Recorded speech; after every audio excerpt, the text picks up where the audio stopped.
श्री स्वामी समर्थ. आजची आपली कथा आहे बायकोचं प्रेम. लग्न म्हणजे फक्त दोन माणसाचं नातं नसतं, ते एका घराच्या सवयी बदलतं आणि कधीकधी माणसाची खरी किंमतही दाखवतं. श्रद्धा लग्नानंतर पहिल्यांदाच राजीवच्या घरी पाऊल टाकत होती. डोळ्यात कुतूहल, मनात भीती आणि ओठांवर हलकसं हसू.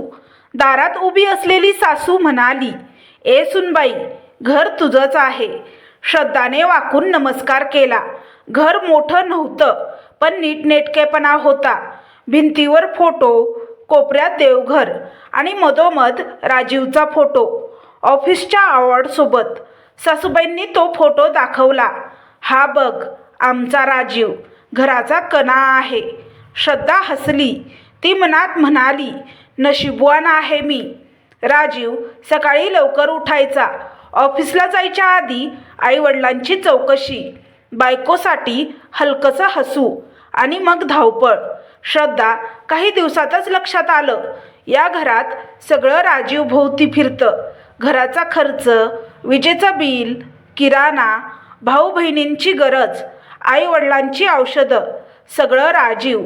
एक दिवस श्रद्धाने सहज विचारलं, "तुझा भाऊ पण कमावतो ना?" राजीव थोडा हसला. "हो, पण त्याचं लग्न व्हायचं आहे, त्याला सेविंग करायची आहे." "आणि तुझी बहीण?" "ती म्हणते पगार कमी आहे." श्रद्धा गप्प झाली. तिला वाटलं, आपण नवीन आहोत, उगाच बोलू नये. सकाळी नाश्त्याच्या टेबलावर बहीण म्हणायची, "भाऊ, आज मैत्रिणीचा वाढदिवस आहे, थोडे पैसे हवेत." राजीव लगेच पाकिट काढायचा. "घे." भाऊ म्हणायचा, "माझा फोन जुना झालाय." राजीव, "पगार आल्यावर घेऊ." आई म्हणायची, "या महिन्यात खर्च जास्त झालाय."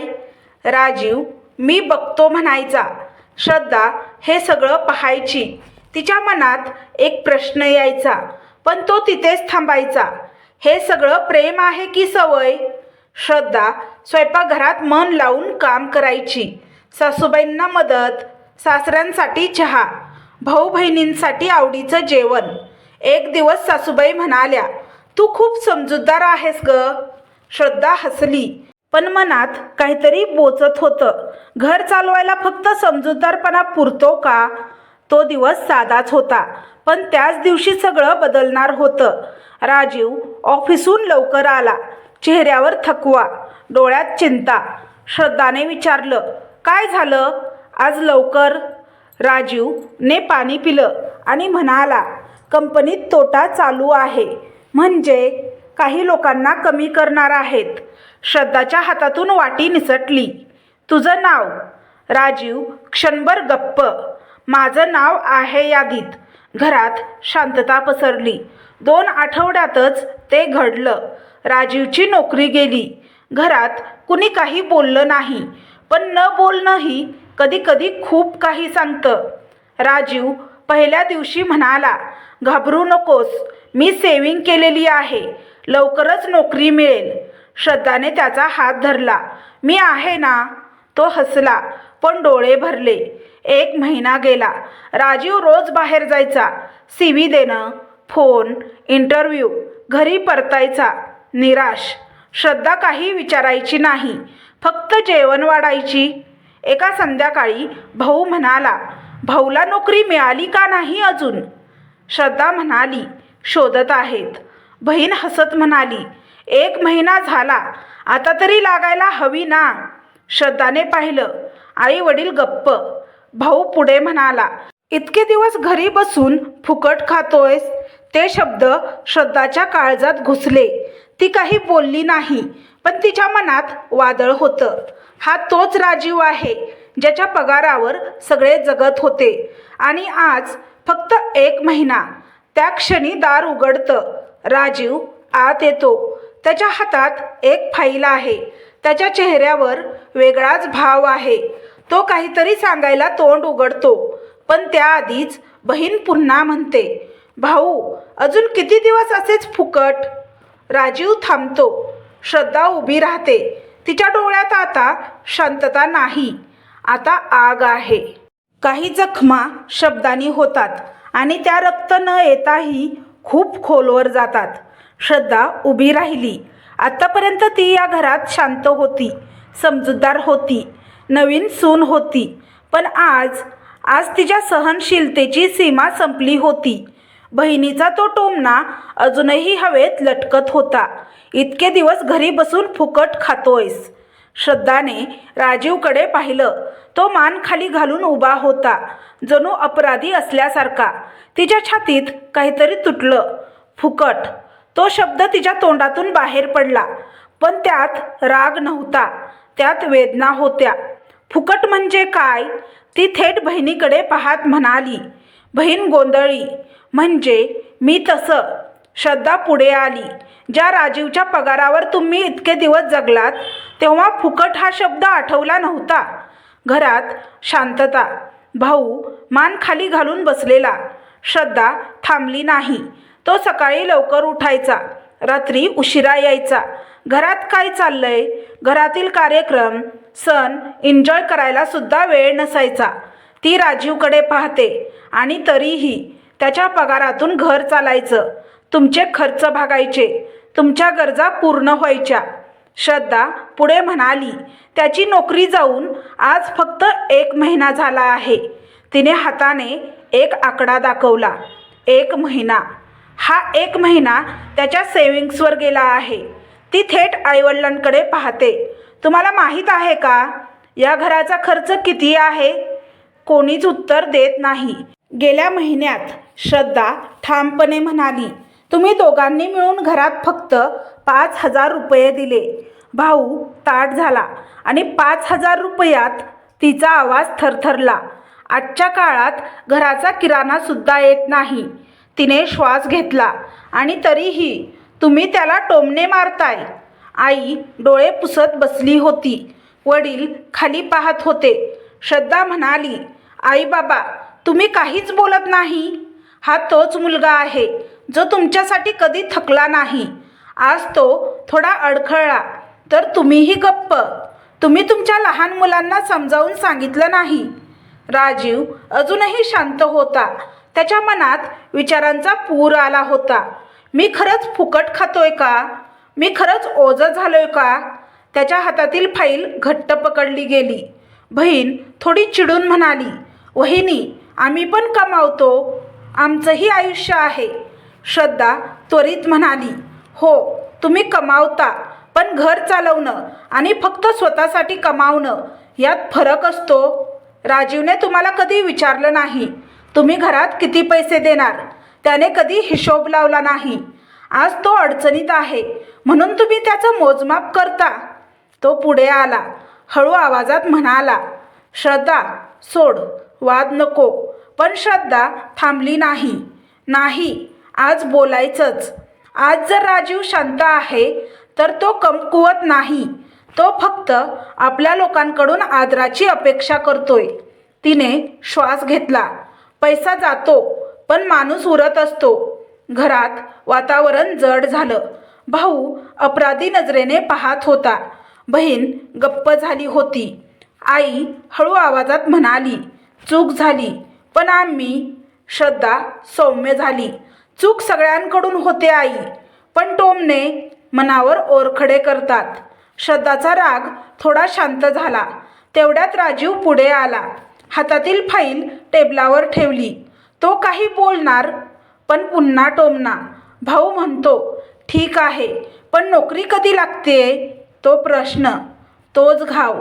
राजीव थांबतो. राजीव फाईल उघडतो पण लगेच बंद करतो. त्याच्या डोळ्यात वेदना आणि राग एकत्र आहेत.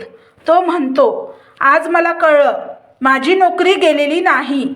माझी किंमत आज या घरात कमी झालेली आहे. श्रद्धा त्याच्या बाजूला उभी राहते. ती म्हणते, आणि जोपर्यंत मी आहे तोपर्यंत तुझी किंमत कोणीही कमी करू शकत नाही. घरात सन्नाटा. जिथे सगळे प्रश्न विचारतात तिथे बायको उत्तर बनून उभी राहिली. काही वेळा माणूस ओरडत नाही, तो शांत होतो. आणि ती शांतता सगळ्यात जास्त धोकादायक असते. घरात सन्नाटा होता. श्रद्धा राजीवच्या बाजूला उभी होती, जणू एखादी ढाल. भाऊ बहीण आई वडील सगळेजण त्या दोन माणसांकडे पाहत होते. राजीवचं डोकं खाली झुकलेलं. मी इतके दिवस या घरासाठी धावलो. आज मीच प्रश्न बनलो. माझ्या नोकरीपेक्षा माझं माणूसपण, माझं प्रेम स्वस्त झालं. तो खोल श्वास घेतो. मी काही सांगण्यासाठी आलो होतो. राजीवचा आवाज शांत होता, पण त्या शांततेत वादळ दडलेलं होतं. मी इथे आलो होतो फक्त एक गोष्ट सांगायला. बहिणीच्या चेहऱ्यावर आशा चमकली. नोकरी लागली का? राजीव हलकसा हसला. हो, लागली. घरात एक क्षण आश्चर्य, आईच्या डोळ्यात पाणी. मग एवढं सगळं? राजीवने हात वर केला. थांबा, आज मी तुम्हाला माझी नोकरी लागली आहे हे सांगण्यासाठीच आलो होतो. पण त्याआधी तुम्ही मला फुकट ठरवलं. तो थोडा थांबतो. म्हणून आज माझी नोकरी लागली याचा मला आनंद नाहीये. तो श्रद्धाकडे पाहतो. या सगळ्यात माझ्या बाजूला फक्त ही उभी होती.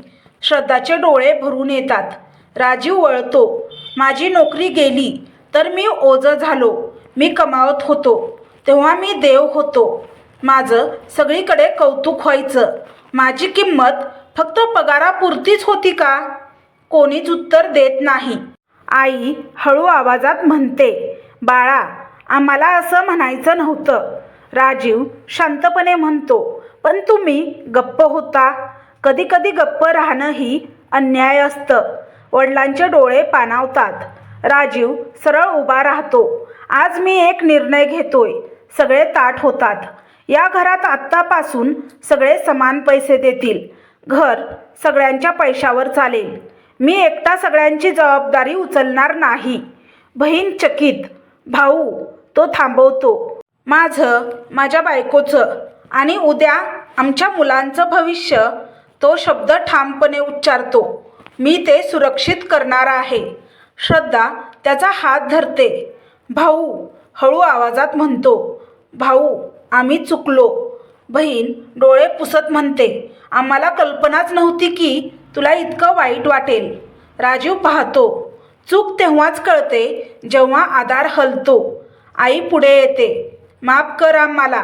वडीलही म्हणतात, आम्ही कमकुवत पडलो. राजीव क्षणभर गप्प. मी माफ करतो. घरात हलकं वाटतं. पण राजीव पुढे म्हणतो, पण मी विसरणार नाही. त्या शब्दांनी सगळे स्तब्ध. कारण विसरणं म्हणजे पुन्हा तसंच होऊ देणं. श्रद्धा बोलते, माणसं चुकतात, पण नातं तेव्हा वाचतं जेव्हा आदर परत येतो. राजीव तिच्याकडे पाहतो. भाऊ म्हणतो, उद्यापासून मी माझा हिस्सा देईन. बहीण मान हलवते. आई म्हणते, घर सगळे मिळून सांभाळू. राजीव मान डोलावतो. तो आतून जाणतो, माफ केलं, पण विश्वास तुटला आहे. रात्री खोलीत श्रद्धा म्हणते, आज तू खूप मजबूत होतास. राजीव हळू म्हणतो, नाही, आज मी तुटलो, पण तू मला धरून ठेवलंस. तो तिचा हात घट्ट धरतो. या घरात आज मला खरं प्रेम कळलं. संकटात उभी राहणारी बायको फक्त साथ देत नाही, ती नवऱ्याला मजबूत करते. काही नाती तुटत नाहीत, पण त्यातल्या काही दोऱ्या सैल होतात आणि त्या पुन्हा घट्ट होण्यासाठी वेळ लागतो. घरात सकाळ उजाडली. नेहमीसारखी नव्हे. आज घरात एक वेगळं शांत वातावरण होतं. ती शांतता समाधानाची नव्हती, ती अपराधपणाची होती. स्वयंपाकघरात श्रद्धा चहा करत होती. आज पहिल्यांदाच बहीण तिच्या बाजूला उभी होती. वहिनी, आजपासून मी महिन्याचा खर्च देईन. श्रद्धाने फक्त मान हलवली. तिला आनंद झाला होता, पण मन पूर्ण हलकं नव्हतं.